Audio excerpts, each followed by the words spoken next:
Thank you for having us. Thanks for that intro. Cool, let me just see if this all works. All right, so how many of you use chat on your phone? How many of you are in a chat group for this conference with your colleagues? Right, cool. So we think chat is one of the most effective and accessible means of communication that we have in the world today. And so at Turn, we make secure, private, and effective support accessible to vulnerable people everywhere, and we focus on chat as a medium to do that. So our SaaS product makes it easy for social impact organizations to run their chat support services and launch their applications. So we support over 200 some of the world's leading social impact organizations on the platform, including the WHO, which you mentioned, the UN Refugee Agency, and also the State Emergency Services of Ukraine. Now, the reality is that we are all in a very nice hotel here. Hope you all enjoyed the breakfast. I like the tiny coffee cups. They make me feel very European. It packed a good punch. The reality is that half of the world lacks access to essential health services. And so while that may feel or seem like a point of despair, we see it both. It is something that needs to be addressed, but it's also an incredible opportunity. And this is from the research from the WHO from 2017, so it's actually been known for quite some time. Now, again, we believe that chat is one of the most accessible access communication means that we have available to us at the moment. And we know that there's lots of proven health interventions that really work. And there are more than 3 billion people living in low and middle income countries. Sorry, many of you are not in the development sector. LMICs is low and middle income countries. And so there are more than 3 billion people living in these countries that do not have access to health, but we know that there are proven interventions that work over chat that should be available to them. And we think that chat is one of the greatest means to provide accessible, affordable, and effective health support for everyone. And so that is what we are about. And so I've spoken before about us being inspired about Brett Victor. Who knows Brett Victor's work? Some of the designing on principle, those talks are really amazing and inspiring. And so to paraphrase what he says is that creators need direct feedback from the system that they are creating. And I think we're seeing all the power of this. And I was slightly terrified of going up speaking after Jose, thinking like, oh my goodness, this is a high bar. To be honest, it still feels that way. So, but I think we're seeing the power of this idea in the community. These live books, being able to interact with them, to understand the problem that you're trying to solve, have immediate feedback. I mean, those demos of being able to see your supervision tree, it's incredible. I mean, I've got almost 2 decades of programming under my belt, and it still blows my mind just to be able to see it. Like once you can see it, you understand how it works. So many things were invented really because people didn't realize that it was supposed to be difficult. There was no barrier to them. It was just like, oh, I see it, I understand it, I can do things with this. And so we're really convinced that in this space, we need low floors and high ceilings. And so systems that are easy to get started with, but do not get in your way when you're building out the more advanced things. And so the reality is that many of the world's largest problems, and many problems in software as well, like the hard part is not writing the code. The hard problem is understanding the actual problem and coming up with a solution to it. And so we're about building a system that takes the friction out of finding these solutions and helping these organizations that we work with find the solutions that really address some of the world's largest and most pressing problems. So we've been working at this problem for about 12 years now. We've been searching for the best metaphors that help us describe the kinds of solutions that we believe have a chance of having long-lasting social impact. And so the best metaphor that we've come up with is the concept of a simple card. Stacks of cards on a table. Every stack is a defined piece of functionality, and cards have both content and behavior things assigned to them. And so you can think in the world of chat, you can think about these things like sending a text message, asking a question and expecting a response, sending media, video, audio, that type of stuff. And just multiple choice questions, quick reply buttons, all that kind of stuff. Again, the hard part is not the code. The hard part is understanding what is the solution you're trying to build, what is the problem you're trying to address, what is the adequate solution for that. And then once you understand that, just using the tools you have to kind of put that together. So the hard part really is finding the solution that's actually worth a damn. And so we built a system around a DSL to help organizations do this. And Federico is going to be talking a little bit more about that, and then I'll be back.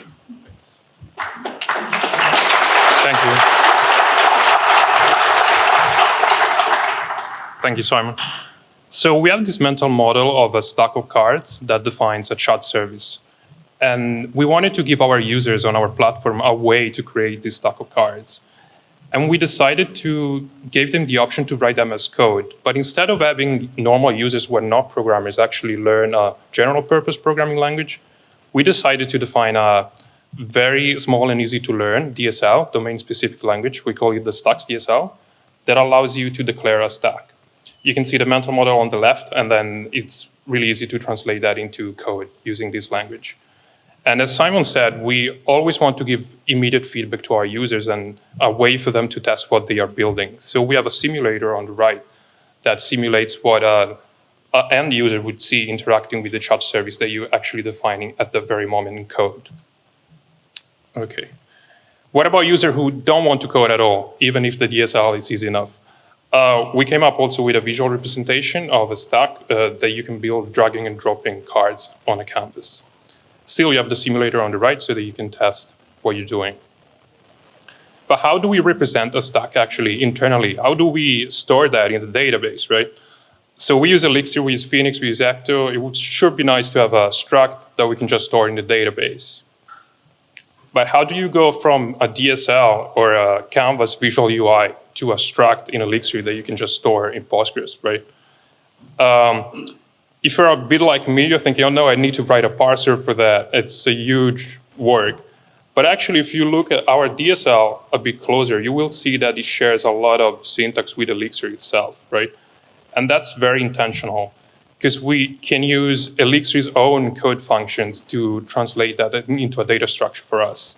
So if you look at the DSL, we actually just need one function call, code string to quoted from the Elixir library, and we get back the quoted representation of that code, an abstract syntax tree, right? It's a kind of complicated data structure, but it's a data structure, right? So at that point, it's just a matter of writing some code that transforms that data structure into the one we actually want. The real magic is that you can also go the opposite direction, and this actually blew me away. So you have a stack struct in Elixir. You can convert that into an Elixir abstract syntax tree, and at that point, one function call, again, macro to string, and you go back to code. And it doesn't end that. You can use the Elixir formatter, another function call, and you go back to formatted code. So that's really special, I think. What about the case in which users actually use the visual drag and drop UI? That's much easier. You don't need any parsing, anything like that. It's already a JSON structure in our React Flow library, so we just need to transform that into a struct. So I'm gonna quickly skip over this one. Cool, so we find a way to go from code, DSL, to an Elixir struct, or in the case of the visual canvas, to that visual format to an Elixir struct that we can store. But what do we do with that? It's not a chat service, it doesn't run, it doesn't respond to users writing to you on WhatsApp. It's just a data structure, right? So it doesn't end there. We didn't want to reinvent the wheel in this case. So we started looking for open standards that were already there that could help us in this case. And the most common one is the flow interoperability standard that allows you to define conversation flows, actually in form of flows that are composed by blocks, and you can jump from one block to the next one. So this is really similar to our analogy of stacks composed of cards. In this case, our flows composed of blocks. But you can already tell it's just a matter of data transformation again, right? We can go from our internal stack representation to a flow interoperability JSON compliant format. It's just a matter of transforming data. And at that point, you can run this chat service defined in flow compliant JSON on any software that is compatible with flow formats. So it doesn't have to be Turn, it doesn't have to be our platform. We don't want to lock in anybody in our platform. You can actually self-host the flow runner yourself. There's a few open source packages, even one written in Elixir by us. And you can bring your chat service wherever you need. So just to conclude this part of the presentation, I think what's really interesting is that we went full circle in a way, because you can define a stack either by writing code in this DSL language that we have in our platform, or you can build it visually. It doesn't matter, because we have a way to convert that into an internal representation, a simple struct. So you can go to code, to visual canvas, to visual canvas, to code, and that can finally be compiled down to FLOIP JSON that can be run on any FLOIP software. And that way you can power your chat service easily, and we're not logging in anybody with custom formats. Simon, do you want to explain the specifics? Because this was very high level. Cool. So the flow interoperability standard is largely, sorry, I need to stand in front of the microphone. The flow interoperability standard is largely just a JSON specification for a state machine. So flows are, like Federico said, flows are collections of blocks, and the tests for the transitions between those blocks, like how do you know how to transition from A to B to go do something, are described using expressions. And I don't know if you can see it. Can you see it okay in the back? Yeah, so it's the things highlighted in pink where it says test and then contact.patient age larger than 18 or less than 18 or larger or equal to 18. So what we're looking at here is a, excuse me, is a JSON block for a case statement with 3 exits. So the first exit is for the code path when contact's age is less than 18. The second one is for greater than 18 or equal to, and the last one is the default exit, which in this case is not really necessary because everyone's going to fall into one of the 2 buckets, but I'm just giving you the idea of how this interoperability standard works. For us, this is important. We want the best ideas to be able to be surfaced on turn, this concept of low floors and high ceilings. And if those really great concepts that have long-lasting social impact, we want those to have a lasting impact outside of the things that we control. And so this is why we've committed to this flow interoperability standard. So these tests are conceptually, that we're looking at here, are not all that different from Elixir function guards. So a code path should only be taken if a function guard resolves to truthy.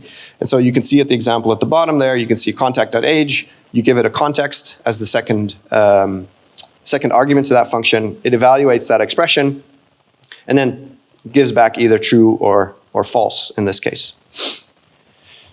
So to support those kinds of expressions that we need in order to support the flow interoperability standard, we had to write a parser and an evaluator for this. And the first bit that Federico talked about, we just use the Elixir parser to parse everything. But for those expressions, we can't, because those are just strings, and it's a different language, essentially. And so we wrote a parser for this using Nimble Parsec. Has anyone here already been playing with Nimble Parsec? Great, cool. So Nimble Parsec provides a set of primitives for writing efficient text-based parser combinators, and those can then be composed in different ways to make more powerful, other higher order combinators. So in the example on the right defines a parser that allows us to parse a simple Lisp-style expression. And so if you can see the code, I don't know if it's readable, but you can see that I'm defining at the top start parameter, parenthesis, and close parenthesis. Basically, we're looking for brackets. And then we have 4 operators that we support, plus, multiply, I think minus, and divide by. Then we define white space. We defined operand, which can either be an integer or an expression itself. And then we define the parser at the bottom, which basically says a Lisp expression starts with a bracket, then an operator, then some amount of white space, followed by 2 arguments separated by white space, and then a closing parenthesis again. And so it's really quite interesting how quickly you can kind of build a fairly powerful expression system using Nimble Parsec. And so this allows us to build this kind of stuff. And so the example at the bottom there, it does an approximation of getting close to calculating the, I think it's the radius or the diameter. Anyway, it approximates pi and then does the, multiplies it by 100. So once you have a parser, you get an abstract representation of the expression, the abstract syntax tree. So if we're parsing the expressions that we were looking at earlier, you can see it just returns a list with lists. Once you have that, you have your code essentially as a data structure, and you can do all sorts of really interesting things with it. One of the first things you would likely do is build an evaluator for it. And so for our abstract syntax tree, the first item in the list is always the operator. The remaining items are the 2 arguments for that operator. And so at the bottom where it says eval AST, you can see we're converting the operator to an atom. We're just calling kernel apply that atom, and then we supply the arguments. And so what's happening is that first we're evaluating 2 times 3. The results of that is then applied to the next expression. We're adding 1 to that, and we end up with 7. Again, it's a pretty simple example, but it really does show the power of these kinds of expressions, especially when you start being able to compose them together in interesting ways. Now, this is not the expressions that we work with. The parser for that is quite a bit more, but I'm just using it as an example to show you how you can build a parser using Nimble Parsec. So for our expressions library that we developed, we take the same approach. So we wrote an open source parser for these expressions using Nimble Parsec, and like the previous example, it returns a simple abstract syntax tree. Now the ASC is a little bit more complicated than the example we were looking at earlier. So in the first example, you're seeing hello at contact.name, and then you can see that first what it returns is just the string hello. It doesn't need to do anything with that, but then as soon as it hits an at something, it knows it's an expression and it needs to do something with it. And in this case, we are reading the property name off of something called contact, and that's what it should do. So the next example below that, it does the same, but then it introduces a function. So at proper, which in the expression library, it titleizes the arguments it receives. And you can see it's a nested abstract syntax tree. First, we're reading the property name off of contact, and then we're applying the proper function to whatever the result of that was. And then when you evaluate it, we do hello at proper contact.name. We give it a context. As you can see, I'm passing in contact.name. In this case is Mary, lowercase, and it comes back with hello, capital cased Mary. So this simple expression language actually becomes pretty powerful surprisingly quickly. Once you have this in your application, you start doing things with it. So it allows us to do all sorts of personalization, calculations, and substitutions. Using a dynamic context example that's on the screen there, you can see that the response is personalized to me, in this case in a chat message, and it automatically calculates and formats the date for my next appointment in a month's time. Which is pretty incredible to be able to just do that and say, okay, I've got a bit of text, here's an expression, evaluate it against my context and send me a personalized response. So we already mentioned that expressions really power the decision-making logic in the flow interrupt JSON. That's why we that's why we created the parser. And we hinted that these tests in the JSON were conceptually similar to function guards in Elixir. So when we compile the DSL down to JSON, you can see that the guard when resp.status equals 200. So what we're doing here is we're calling a web API, in this case example.org, and we then, when that's done, we go to the card called next, and then it figures out which card applies for the state that I'm in at the moment. And so if resp.status is 200, which means we got a successful response, use that card, and otherwise go to the next one. So when describing these cards, we're using Elixir guards, essentially, function guards, but then we compile those down to expressions and embed them in the flow interrupt JSON.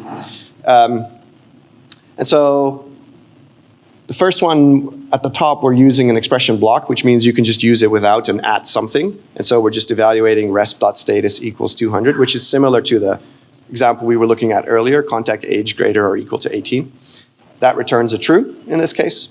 And then we evaluate the text, and then we embed the expression inside the text string. And so we say the URL was resp.url, and the status was resp.status. And so you can see what the evaluated end result is there.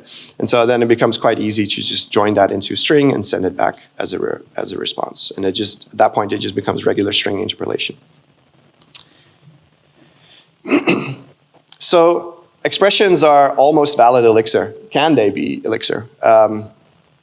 So if you quote a bit of Elixir code or Elixir expression, you get the code representation of that. We were looking at that earlier already. So we're doing contact.name, and you can see it.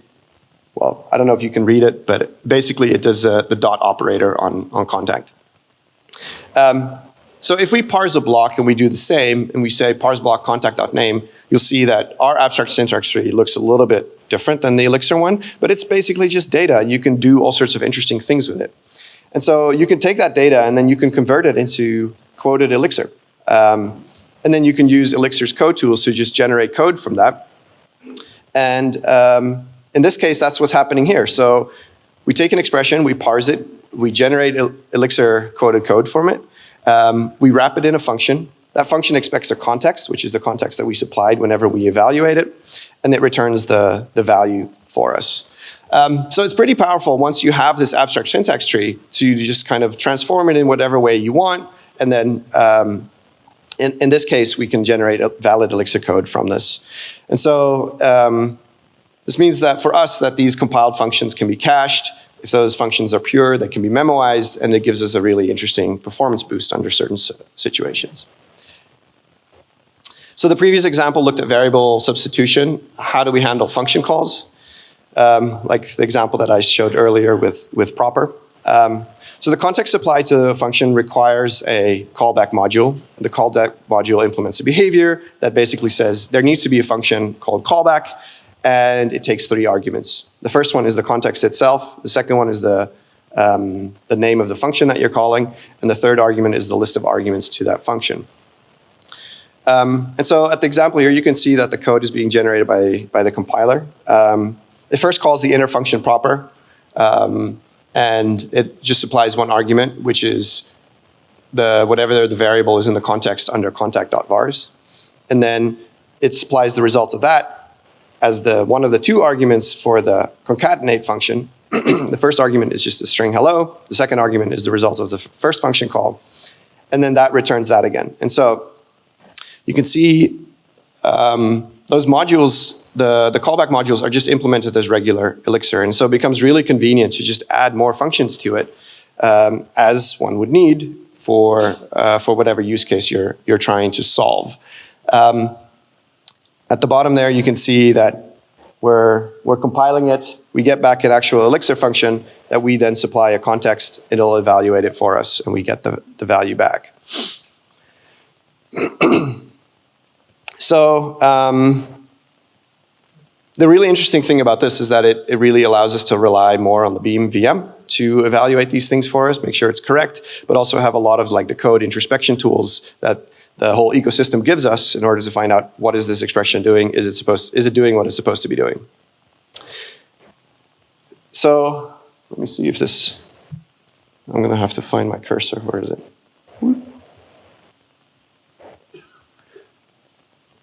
So having these kinds of low-level functions in an interactive document fashion, much like Livebook, with a real-time simulator that Federico talked about, turns out to be incredibly powerful. And so it allows us to describe some solutions to fairly complicated problems.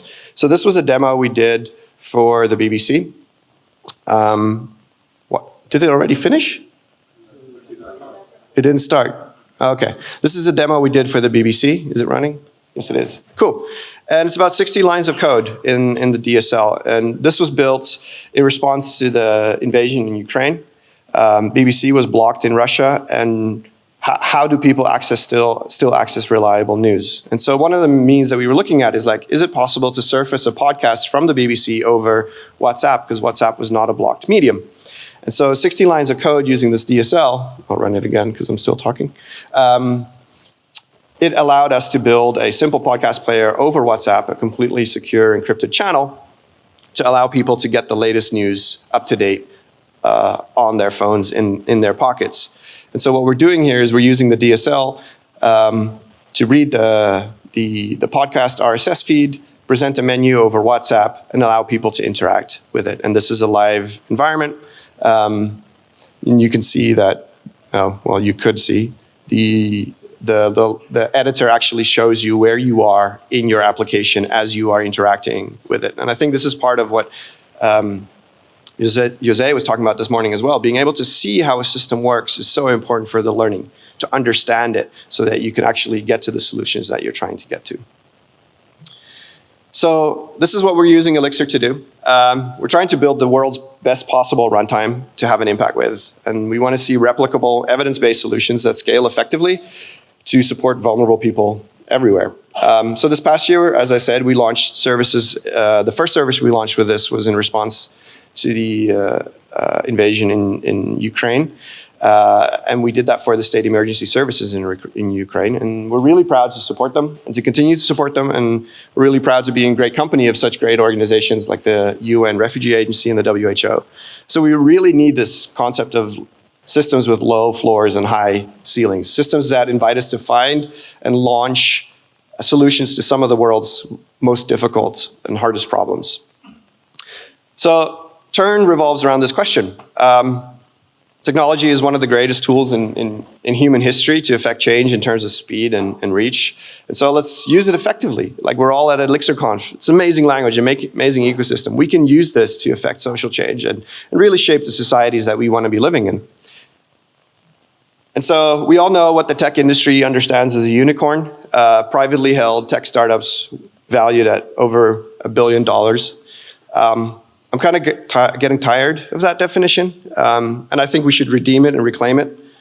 4 billion people use chat apps on their mobile phones.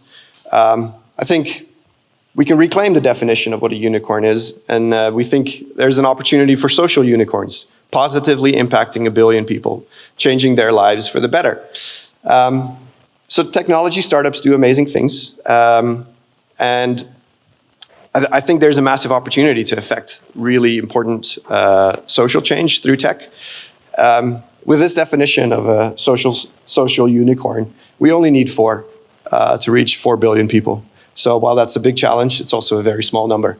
So I challenge you all. How do you use your skills to affect and impact society, shape the societies we want to live in, and have social change?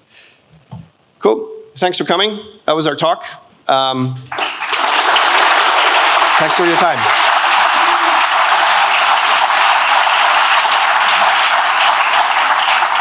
If there are any questions, I'm happy to answer them. Yeah, I think we just have time for maybe a couple, so yeah, I'll go there.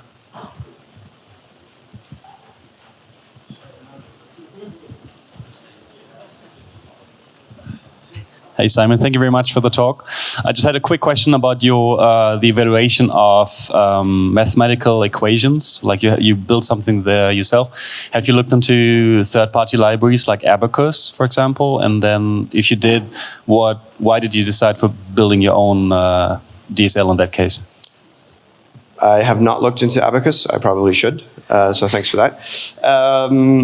We did not invent our own DSL.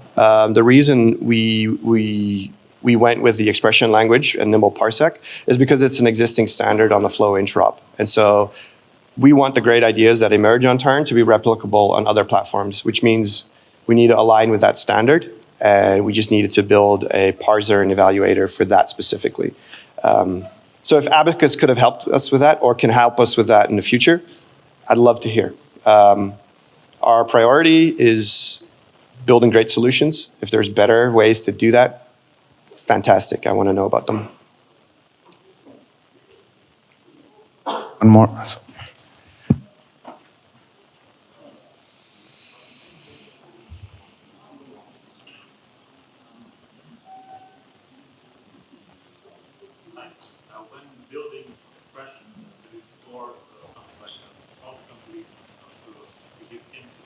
Yeah, actually in the editor, sorry, I didn't, so the question was, sorry, the mic didn't work. The question was, in the editor, did we do things like autocomplete and add that? Yes.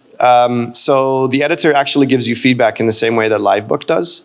It gives you the same autocomplete functionality. And when you're writing things, it gives you the errors on, hey, this is a syntax error, or things crashed right here, or this is a function I don't actually understand. The editor we're using is the same editor as Livebook does, and it has some great hooks in there to provide that kind of feedback. So there's constant evaluation happening in the background, which gives code insights and stuff like that. Yeah, thanks. Great question. Anything else? I think we're at time, sorry. So yeah, let's thank again Simon and Federico for this inspiring talk.